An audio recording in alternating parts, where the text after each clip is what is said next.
तर last time आपण law of conservation of linear मोमेंटमचं फर्स्ट एक्झाम्पल बघितलं होतं and that is first example काय होतं recoil of the gun. So recoil of गनचे दोन इम्पॉर्टंट फॉर्म्युले आपण बघितलेले आहेत. ओके, जस्ट रिवाइज करतो मी ते फॉर्म्युले. तर recoil velocity is given by formula m divided by capital M into velocity of the bullet. Okay, or recoil velocity is given by formula m divided by capital M plus small m into relative velocity of the bullet with respect to gun, that is muzzle velocity. त्याचबरोबर recoil मध्ये काय होतं, momentum दोघांचं काय असतं exactly same असतं. त्याच्यामुळे मोमेंटमचा ratio विचारला तर काय येणार आहे P1 by P2 is always equal to 1 असतं. परंतु व्हेलॉसिटी जी आहे ती इन्व्हर्सली प्रोपोर्शनल टू मास असते. So V1 by V2 is equal to काय येणार आहे M2 by M1 येणार. And also kinetic energy is also inversely proportional to mass, म्हणजे K1 by K2 is equal to काय येतं M2 by M1 येतं. आणि त्याचबरोबर total kinetic energy is given by formula P square by 2 in bracket 1 by M1 plus 1 by M2 असा formula असतो. That is total kinetic energy. हे important फॉर्म्युले आपण बघितलेले आहेत. ओके, याच्यातली आणखी एक पुढची केस आता बघूया. ओके, तर केस काय आहे, if there is a tank which is on horizontal frictionless surface. Okay, so like this, suppose this is a tank which is on horizontal frictionless surface.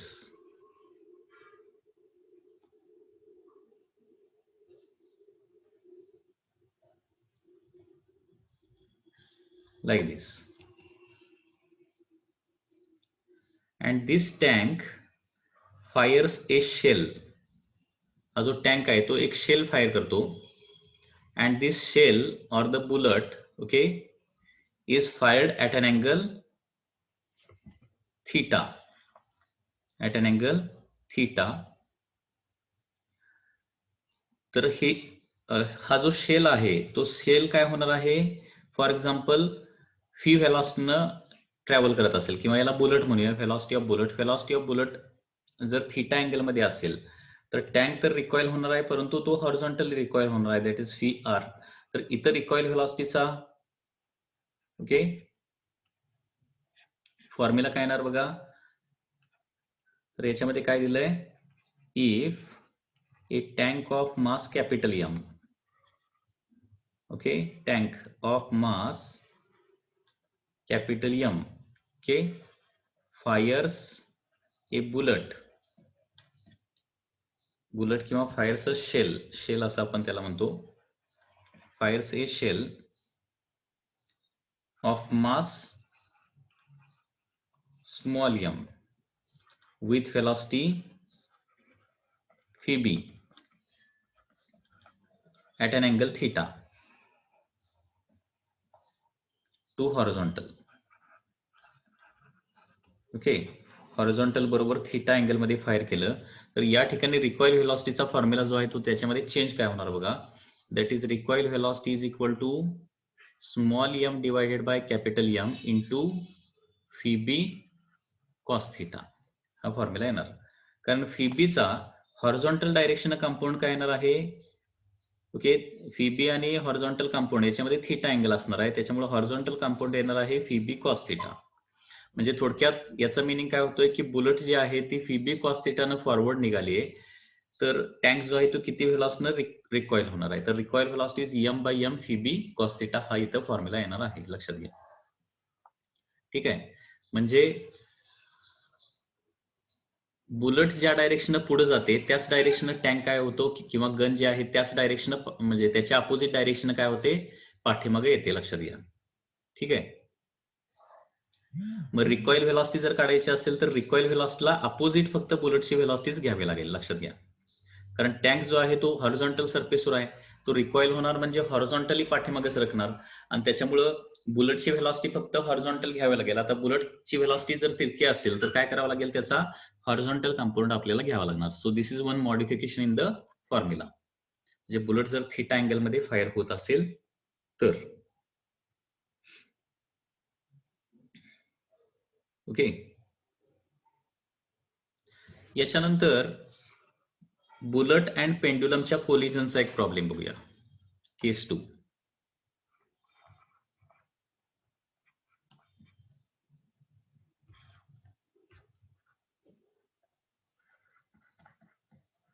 collision of bullet with simple pendulum.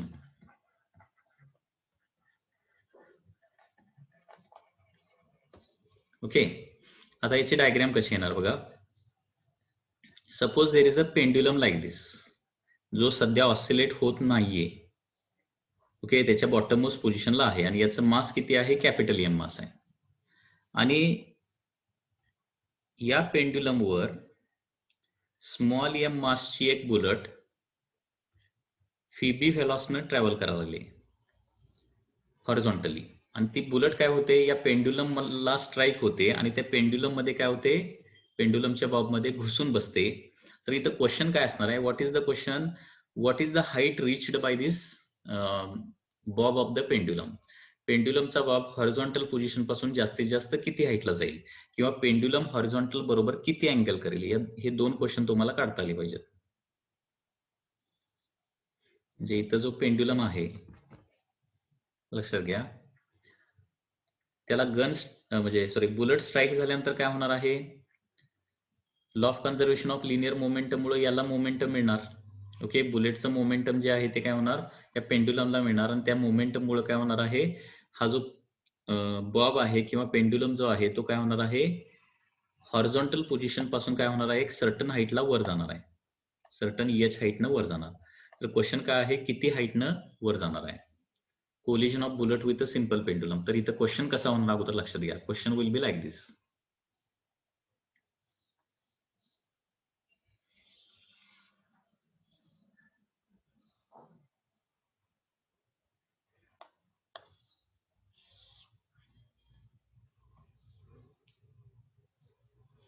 Question कसा होणार आहे,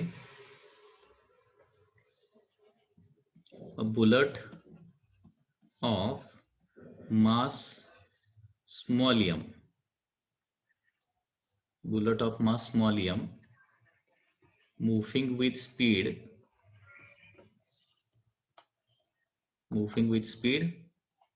phi b strikes a pendulum, strike a simple pendulum of mass capital M and gets embedded, त्याच्यामध्ये घुसून बसतो, gets embedded into it, then height reached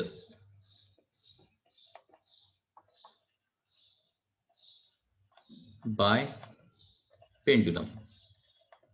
pendulum किती height पर्यंत जाईल आणि किती हाईटला जाऊन थांबेल आणि तिथून पुढे परत पाठीमागे येणार आहे. Okay. From the horizontal position. हे कॅल्क्युलेशन करायचं आहे, खूप इझी आहे, लक्षात घ्या. आता बिफोर कोलिजन मोमेंटम जेवढा असणार तेवढंच आफ्टर कोलिजन असणार आहे. Okay. Law of conservation of linear momentum काय सांगतो, बिफोर कोलिजन मोमेंटम जेवढा असणार तेवढंच आफ्टर कोलिजन मोमेंटम असणार आहे. सो मोमेंटम बिफोर कोलिजन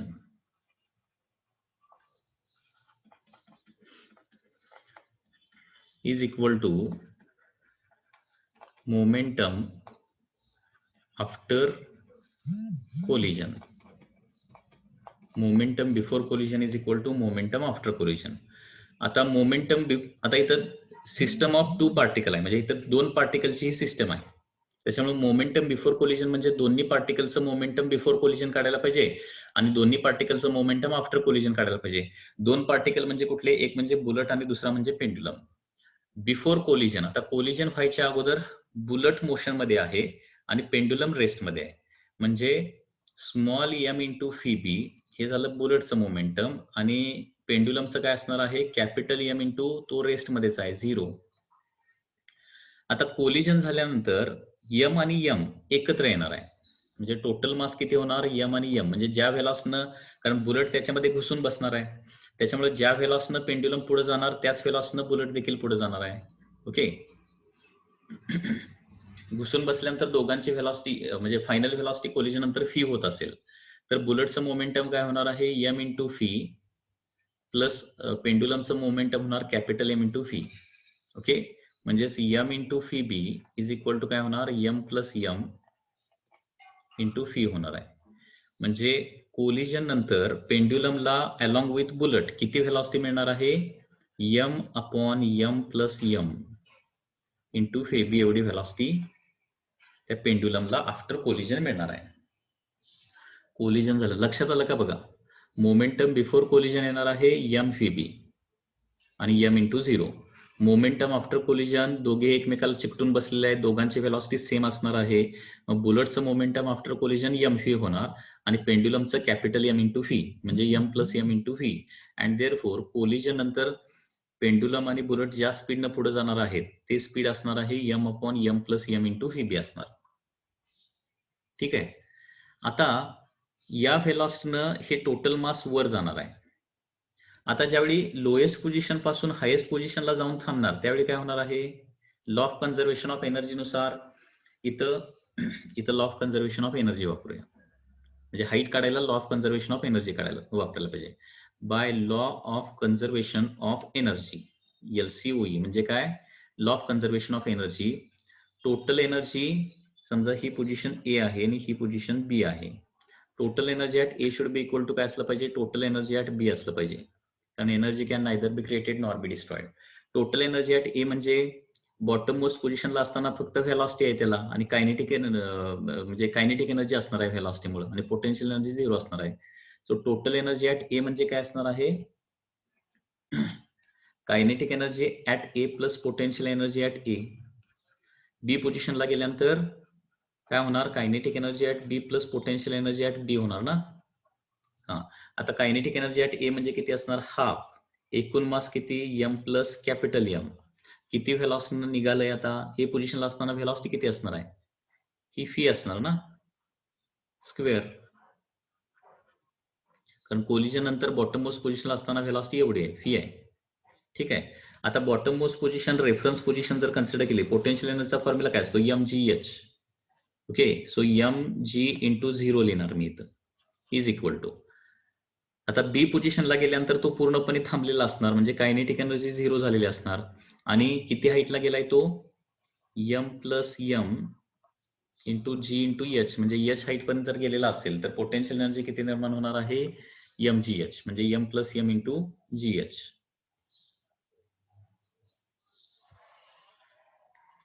आणि त्याच्यामुळे आता काय होणार बघा एम प्लस एम म्हणजे लेफ्ट हँड साइडला काय होणार बघा half m plus M into phi square is equal to m plus M into GH येणार. आता दोन्ही साईडचं एम प्लस एम कॅन्सल होणार आणि half phi square is equal to GH येणार.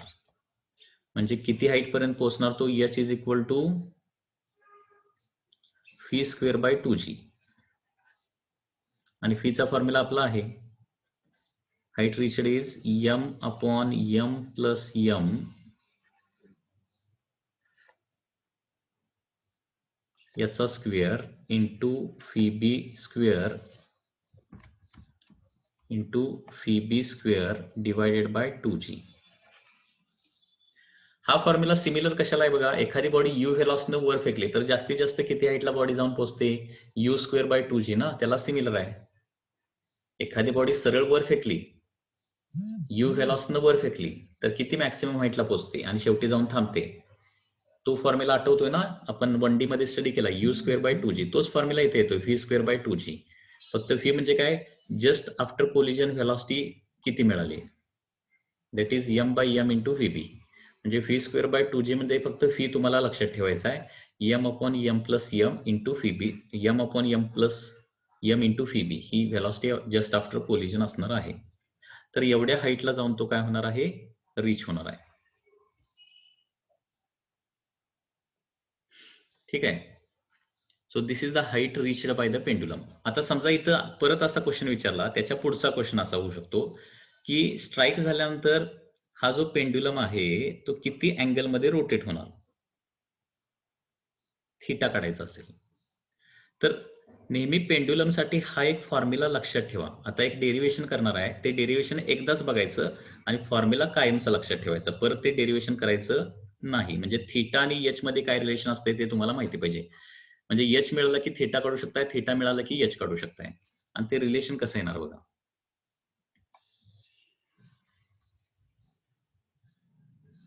So this is pendulum. This is for simple pendulum. हा formula नेहमी लक्षात ठेवायचा.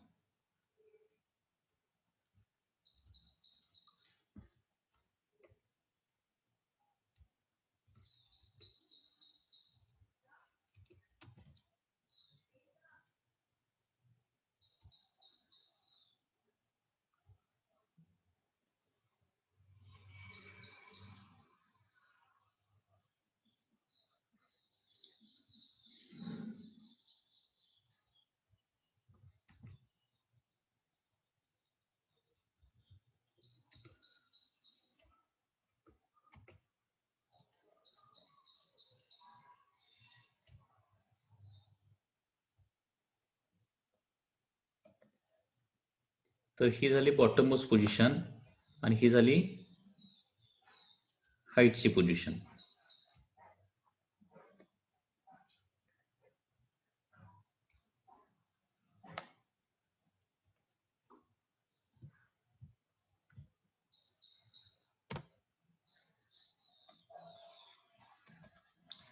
तर इथून इथपर्यंत काय आहे, this is the length of simple pendulum आहे.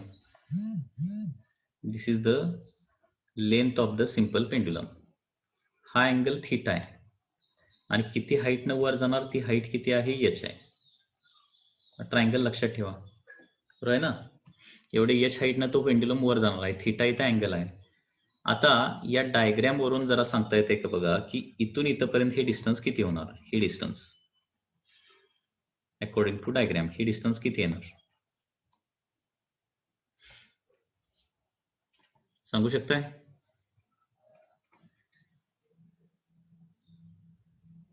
पर्पल कलर मध्ये दाखवलेलं जे डिस्टन्स आहे ते किती डिस्टन्स येणार. हे टोटल डिस्टन्स एल आहे आणि खालचा डिस्टन्स किती हाईटनं वर गेला, एच हाईटनं वर गेलाय. So L minus H. परत इथून इथपर्यंत डिस्टन्स किती असणार, हे डिस्टन्स किती असणार. आता पेंड्युलमची लेंथ ना, दॅट इज एल. ठीक आहे.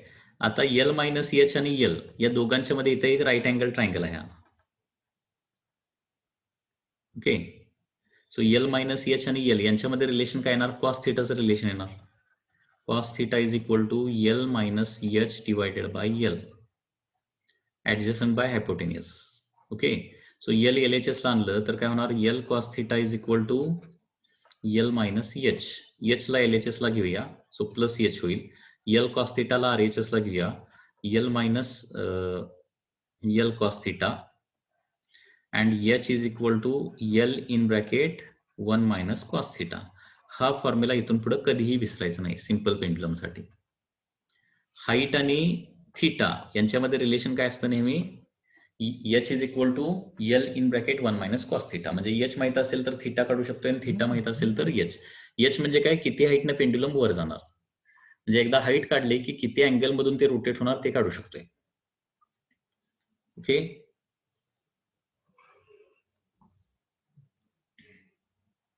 हा फॉर्म्युला लक्षात ठेवा नेहमी, कधीही विसरायचं नाही. हा अनेक ठिकाणी आपल्याला फॉर्म्युला लागतो.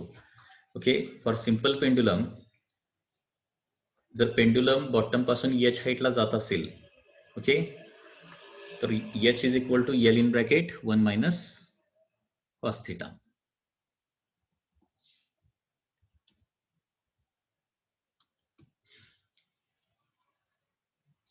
H is equal to L in bracket 1 minus cos theta, that is the height reached.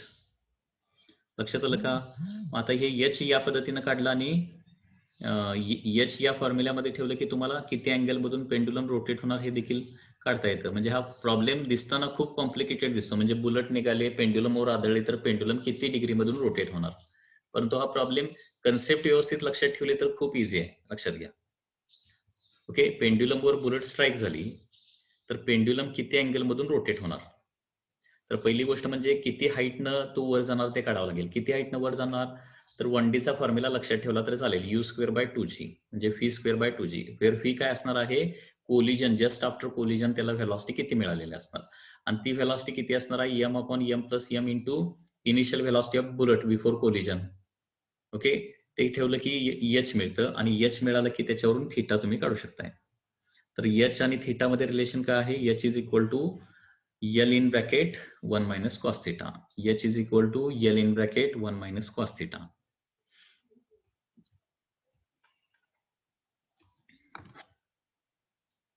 H is equal to L in bracket 1 minus cos theta असं ते रिलेशन येणार आहे. आता याच प्रॉब्लेम मध्ये थोडंसं आणखी मॉडिफिकेशन करतो. या प्रॉब्लेम मध्ये मॉडिफिकेशन काय होणार आहे लक्षात घ्या.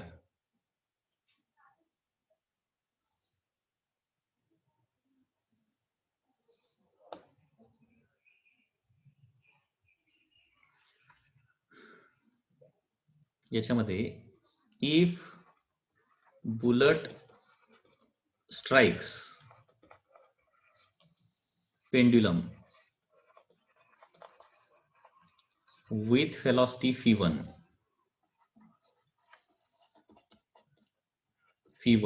and if bullet strikes velocity v1 and passes through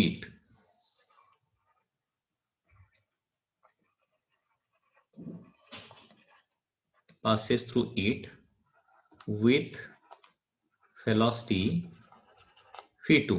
म्हणजे या सगळ्या कन्सेप्ट ज्या आहेत त्या तुम्हाला जर सगळ्या स्टडी केल्या ना, तर तुम्ही प्रॉब्लेम सगळे सॉल्व्ह करू शकता. या सगळ्या कन्सेप्ट माहिती पाहिजे. स्टेट बोर्ड मध्ये एवढ्या काही गोष्टी नाहीयेत, परंतु हे किंवा एनसीईआरटीचं बुक जरी बघितलं तर त्याच्यामध्ये पण फक्त law of conservation of linear momentum statement आणि त्याचं फॉर्म्युला एवढंच दिलेलं असतं. ज्यावेळी हे तुम्ही ऍप्लिकेशन सगळे स्टडी करताय त्याच वेळी तुमचं डोकं चालायला चालू होतं की नेमकं काय करायला पाहिजे. म्हणजे हे ऍप्लिकेशन स्टडी करायला पाहिजेत. आणखी नंबर ऑफ एमसीक्यू सॉल्व्ह केले तर तुमचं हे टॉपिक व्यवस्थित प्रिपेअर होतोय. आणि कुठलाही क्वेश्चन जर थोडासा ट्विस्ट करून जरी आला तरी तुम्ही त्याचा विचार करू शकताय आणि ते सॉल्व्ह करू शकताय. आता इथं काय थोडंसं काय चेंज केलंय बघा. If pendulum bullet strikes the pendulum with velocity v1 and passes through it with velocity v2, then height reached by पेंडुलमचा फॉर्म्युला काय येणार मग आता.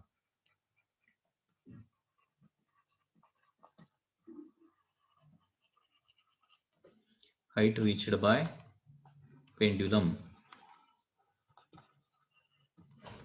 ओके, म्हणजे पेंड्युलम मध्ये स्टिकअप होत नाही, लक्षात घ्या. म्हणजे बुलेटची इनिशियल व्हेलॉसिटी जी आहे ती किती आहे, v1 आहे, आणि याच्यामधून पास होऊन जातोय. काही मोमेंटम याला देणार या पेंड्युलमला, त्याच्यामुळे पेंड्युलमला काही व्हेलॉसिटी मिळणार आणि त्याच्यामधून काय होतो, पियर्स होतो, पूर्णपणे पेनिट्रेट होतो आणि v2 व्हेलॉसिटीनं पलीकडून बाहेर पडतोय. तर हा जो पेंड्युलम आहे तो किती हाईटला वर जाईल किंवा किती अँगल मध्ये रोटेट होईल. ओके, आणि जस्ट आफ्टर कोलिजन पेंडुलमची व्हेलॉसिटी किती आहे, v आहे. Once again mass of the bullet m आहे आणि पेंडुलमचा मास काय आहे, capital M. Once again law of conservation of linear momentum apply करायचा बिफोर कोलिजन आणि आफ्टर कोलिजन. ओके, इक्वेशन तसंच होणार आहे, लक्षात घ्या. तर इथं काय होणार बघा, momentum before collision must be equal to काय असलं पाहिजे,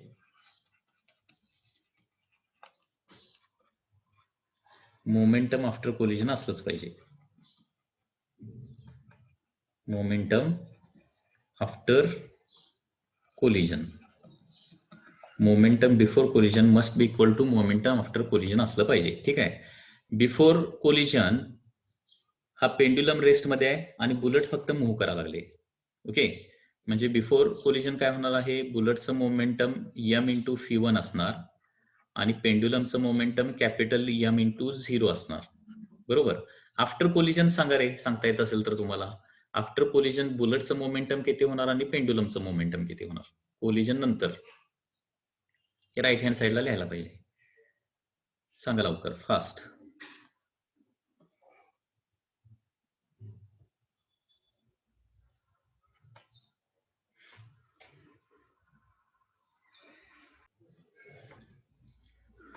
M V two plus M fee one. पेंड्युलमचं व्हेलॉसिटी किती आहे रे कोलिजन नंतर? पेंड्युलमची व्हेलॉसिटी कोलिजन नंतर किती आहे ती काढायची आहे आपल्याला. किती आहे? कारण तीच व्हेलॉसिटी आपल्याला हाईटसाठी लागणार आहे ना. फी आहे फी. आणि बुलेटची व्हेलॉसिटी किती आहे कोलिजन नंतर? बुलेटची व्हेलॉसिटी कोलिजन नंतर किती आहे?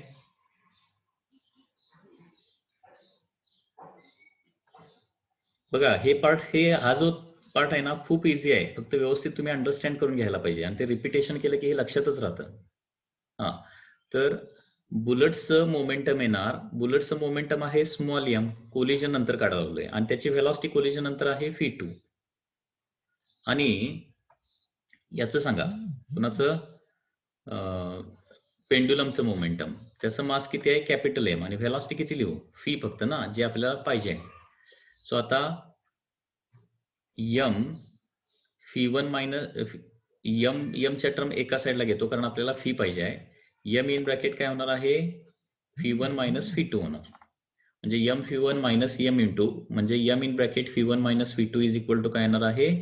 एम फी येणार आहे. And therefore velocity of the pendulum after collision येणार आहे, that is m divided by capital M in bracket phi1 minus phi2 येणार.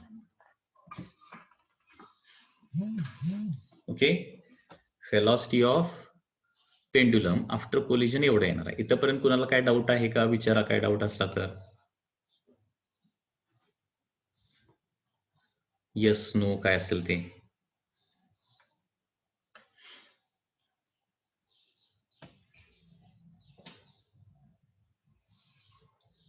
ठीक आहे.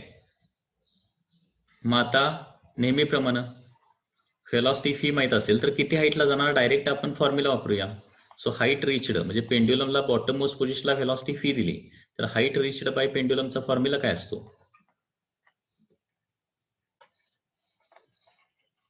That is H is equal to fee square by 2g. म्हणजे V square by 2g म्हणजे काय होणार बघा, M by M square into v one minus fee two square divided by 2g. This is the height reached by the pendulum. आणि angle made with vertical काय येणार आहे? किती अँगल मध्ये रोटेट होणार? अँगल मेड विथ व्हर्टिकल जर काढायचं असेल, पुन्हा एकदा तोच फॉर्म्युला, अँगल मेड विथ व्हर्टिकलचा फॉर्म्युला तोच येणार ना. कुठला? एच इज इक्वल टू, एचचा फॉर्म्युला वापरा. H is equal to L in bracket 1 minus cos theta. Okay, या कन्सेप्ट व्यवस्थित अंडरस्टँड करून घ्या. ह्या रिपीट करा म्हणजे व्यवस्थित डोक्यात बसतील आणि लगेच कुठलाही प्रॉब्लेम आला की तुम्ही पटदिशी ते सॉल्व्ह करू शकाल.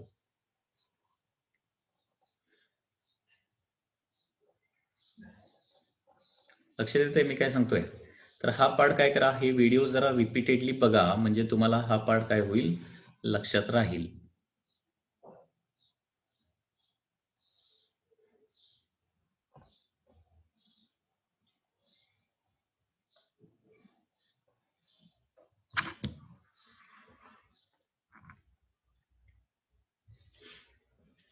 हा, आता याच्यानंतर नेक्स्ट ऍप्लिकेशन आपल्याला बघायचं आहे. म्हणजे हे ऍक्च्युली सेकंड ऍप्लिकेशन झालं. Law of conservation of angular मोमेंटमचं हे सेकंड ऍप्लिकेशन झालं. ओके, सेकंड ऍप्लिकेशन काय? That is bullet striking on the pendulum. We can call it as this is the second application. Case 2 म्हणण्यापेक्षा याला application 2 म्हणूया.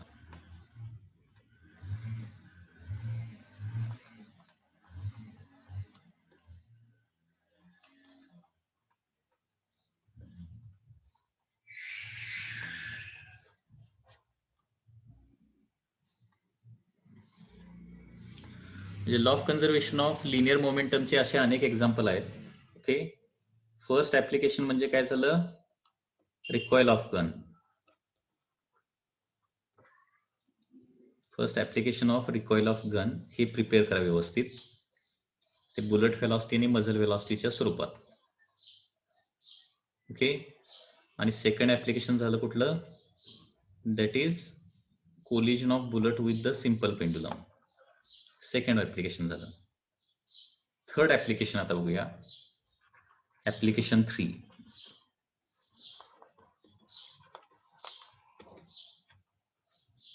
Motion of a person in the boat. पर्सनची motion बोटमध्ये किती असणार आहे? Motion of person on boat floating in water.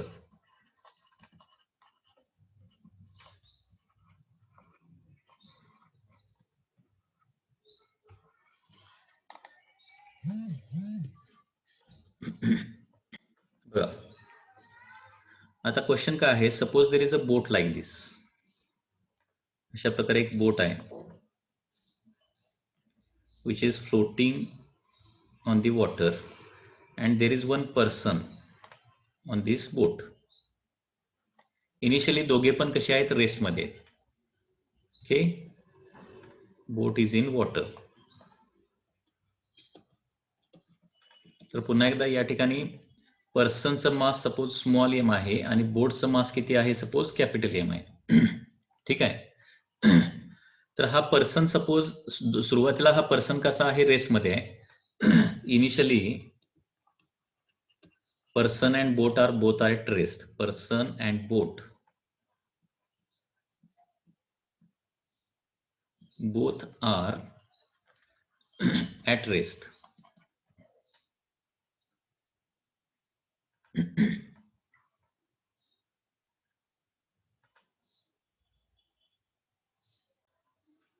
हा, तर इथं काय झालंय, φ1 मायनस φ2 करायला पाहिजे. φ1 मायनस φ1 चुकून झालंय. φ1 मायनस φ2.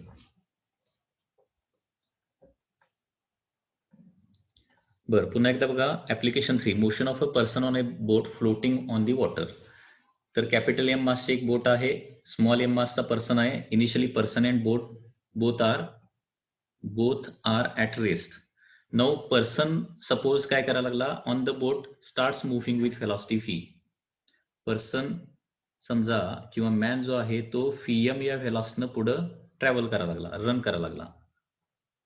तर automatically law of conservation of linear momentum नुसार दोघांचं मिळून इनिशियल मोमेंटम 0 आहे. तर तो रन करायला लागल्यानंतर पर्सनला मोमेंटम मिळणार आहे. मग बोटला देखील मोमेंटम मिळालं पाहिजे, जेणेकरून दोघांच्या मोमेंटमची सम काय येईल, 0 येईल. Initially boat person and the boat both are at rest and now person starts to run with velocity Vm. Then velocity of boat is, बोटची velocity किती असेल?